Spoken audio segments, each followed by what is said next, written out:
আগে যখন বাড়িতে থাকতাম তখন পানি খাওয়ার জন্য জগ ভরে এনে সাথে সাথেই খেতাম। সকালে পানি ভরে এনে সেই পানিটা কখনোই দুপুরে খেতাম না, মনে করতাম এটা বাসি পানি। তাই পানিটা ফেলে দিয়ে আবার পানি ভরে আনতাম। আহা, সাজো পানির সে কি স্বাদ! কিন্তু এখন একদিন পানি ভরে 2 দিন ধরে খাইতেছি। এখন এক কথায় পানি সংরক্ষণ করে রাখতেছি। এখানে তো আর সবসময় সাজো পানি খেতে পারবো না, তাই সংরক্ষণ রেখে রেখেই খাওয়া হয়। সো হ্যালো এভরিওয়ান, আসসালামু আলাইকুম সবাইকে। আশা রাখছি সবাই অনেক ভালো আছেন। আমি তো সকালটাই শুরু করলাম কাজ দিয়ে, বাসার এলোমেলো কাজগুলো গুছিয়ে নিচ্ছিলাম আর আপনাদের সাথে শেয়ার করতেছিলাম।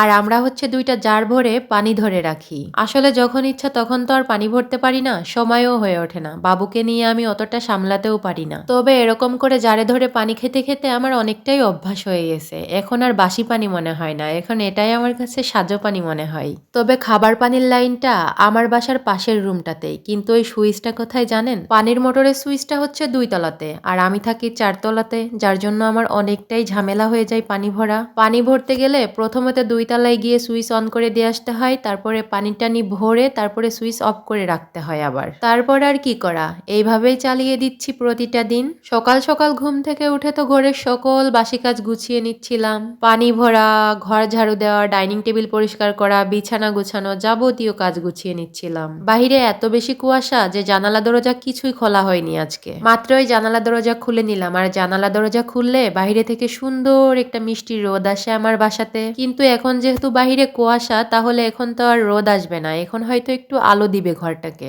আর এই রুমের বিছানার চাদরটা কাল আমি ধুয়ে দিয়েছিলাম, শুকিয়ে গেছে, এখন জাস্ট পেরে সুন্দর করে গুছিয়ে রাখতেছিলাম। আর আমার কাছে তো ঘর গুছিয়ে রাখতে খুব ভালো লাগে, ঘরের সমস্ত কাজ করতে ভালো লাগে, ঘরটা সুন্দর করে সাজিয়ে রাখতে ভালো লাগে। মানে আমার সংসারের কাজ করতে আমার ভালো লাগে। আমার কাজগুলো যতক্ষণ পর্যন্ত আমার চোখে সুন্দর না হয় আমি ততক্ষণ পর্যন্ত কাজ করি, যতক্ষণ পর্যন্ত সুন্দর না করতে পারি। আসলে নিজের সংসারটাকে গুছিয়ে রাখতে কারই না ভালো লাগে, সব নারীই চাই নিজের একটা সংসার হবে, সেই সংসারটা আমি সুন্দর করে সাজিয়ে গুছিয়ে রাখবো।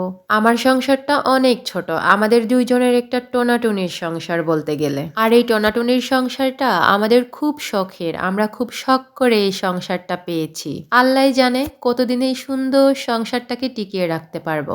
সামনে আবার পোস্টিং চলে না আসে, খুব চিন্তায় আছি আমি। এই সুন্দর শহরটাকে ছেড়ে আবার নতুন শহরে যেয়ে আমার আবার সংসার পাততে হবে। খুবই দুঃখের একটা ব্যাপার, কত কষ্ট করে সাজিয়ে গুছিয়ে একটা সংসার গড়তেছি, কিছুদিন হলেই সেই সংসারটা আবার ভেঙে ফেলতে হবে, মানে পুতুল খেলার মতো। আমরা ডিফেন্সের বউয়েরা সংসার গড়তেও জানি, সংসার ভাঙতেও জানি, ভাঙা সংসার আবার গড়ে তুলতে পারি। তবে এটা আমার প্রথম সংসার জীবন, তাই এই সংসারটার প্রতি আমার অনেক বেশি মায়া থেকে যাবে। আমি হয়তো কোনোদিনও ভুলতে পারবো না আমার এই বাসার কথাটা। আমি যেহেতু ভিডিও করে রেখেছি, যখন আমার বাসার কথা মনে পড়বে তখন আমি এই ভিডিওগুলো দেখে নিব। প্রথম বাসার প্রতি সবারই মায়া একটু বেশিই থাকে। এই শহরে আসার পর প্রথম এই বাসাতেই উঠেছিলাম আমরা। আলহামদুলিল্লাহ এখনো সেই বাসাটাতেই আছি। তবে বাসাটা যে একদম পারফেক্ট এমনটা না, বাসাটার ভালো দিকও আছে আবার খারাপ দিকও আছে। কিন্তু ওই যে মায়ের টান, মায়ের টানে বাসাটা ছাড়তে পারিনি। এই বাসাটাতে আমাদের সংসার জীবনের অনেক স্মৃতি আছে, হয়তো শহর ছেড়ে চলে গেলে অনেক মনে পড়বে। যাই হোক, এখন তো আমি ঘরটার ঝাড়ু দিয়ে নিচ্ছিলাম সুন্দর করে, আর প্রতিদিন তো 2 বেলা আমার এই কাজটা করতেই হয়। প্রতিদিন সকাল বিকাল আমার ঘর ঝাড়ু দিতে হয়, তার মাঝে আরো কয়েকবার হয়ে যায় যদি ময়লা বেশি হয়ে যায়। আমি না 4 তলাতে থাকি, কিন্তু আমার ছাদে যেতে একটু ইচ্ছা করে না। দেখেছেন জানালার ভিতরে কিভাবে কাপড় চোপড় শুকাতে দিয়েছি? 2-3টা কাপড় রোদ্রে দেওয়ার জন্য ছাদে যেতে আমার একটুও ভালো লাগে না, তাই আমি জানালার ভিতরেই দিয়ে রাখি। আর আমার এই জানালাতে অনেক রোদ আসে, কাপড়ও কিন্তু শুকিয়ে যায়। আর দিনের বেলায় তো আমার বাসায় লাইটই দেওয়া লাগে না, কারণ সূর্যের আলো সোজা আমার বাসায় ঢোকে। আর এই যে ভিডিওগুলো করি কিন্তু আমি সূর্যের আলোতে, কোনো লাইট ব্যবহার করি না। ঘুম থেকে উঠে এখনো বিছানা গুছাতে পারিনি, কারণ বাবু ঘুমিয়েছিল। বাবু ঘুম থেকে উঠলেই তারপরে বিছানা গুছাতে চলে আসছি। আর শীতকালে না প্রচন্ড মশা লাগে, তাই মশারি না টানালে ঘুমানোই যায় না। ওদিকে মশারিটাও খুলে সুন্দর করে ভাঁজ করে রেখে দিয়েছি। আর এখন এই যে কাঁথা কম্বলগুলো ভাঁজ করতেছিলাম, মানে এখন সুন্দর করে বিছানাটা গুছিয়ে একদম পরিপাটি করে বিছানার চাদরটা টান টান করে রেখে দিব।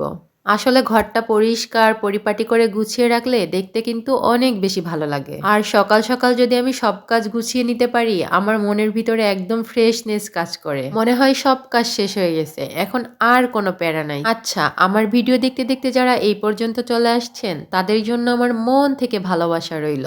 আর আমার ভিডিওটি ভালো লেগে থাকলে অবশ্যই কমেন্টস করে জানিয়ে যাবা। আর এরকম সুন্দর সুন্দর ভিডিও দেখতে চাইলে আমার পেজটা ফলো করে রাখবা। রান্নাবান্না শেয়ার করব না, রান্নাবান্না শেয়ার করলে ভিডিও অনেক বড় হয়ে যাবে। তোমরা ভালো থেকো, সুস্থ থেকো, আল্লাহ হাফেজ।